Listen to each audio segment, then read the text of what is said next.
Hey everyone, I'm Vincent. In a job search, persistence is important, but there's a fine line between being persistent and just being really annoying.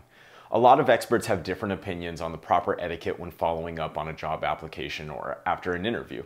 In this video, we're going to talk about how to follow up without being pesky. The goal is to be pleasantly persistent. Join us as we continue our Viton series, 2-A-Days, get an interview every day.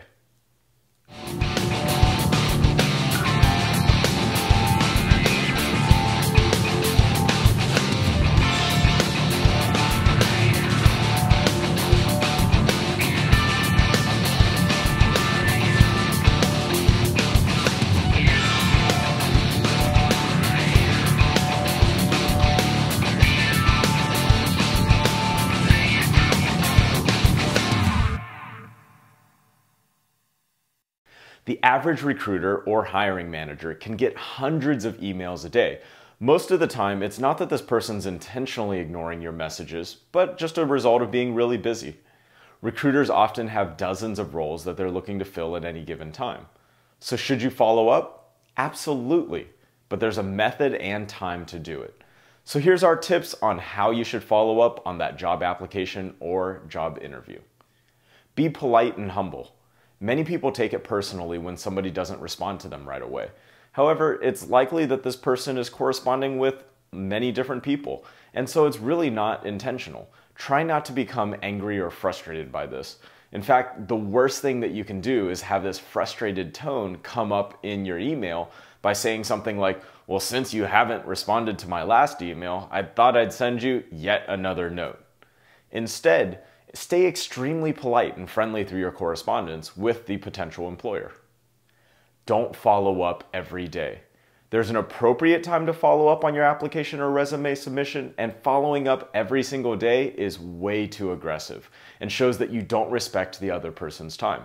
Recruiters often have many open positions that they're responsible for filling, and assuming that you are their highest priority can be perceived as obnoxious. Generally, you should wait at least 3 to 5 business days before sending up a follow-up email or following up with a call. Anything sooner could come off as pushy, and waiting too long, though, could show a lack of interest. Make it brief and personal. If you're following up by phone, try saying something like, "Hi, my name is Vincent Famvan, and I'm very excited about applying for your business analyst opening. I've had a very successful background in this field, and I just wanted to touch base with you about how I can be a great member of your team." If a couple weeks go by and you haven't heard from the employer, be very purposeful about your follow-up. You may want to call and find out if there's a timeline that's been set for interviewing for that role.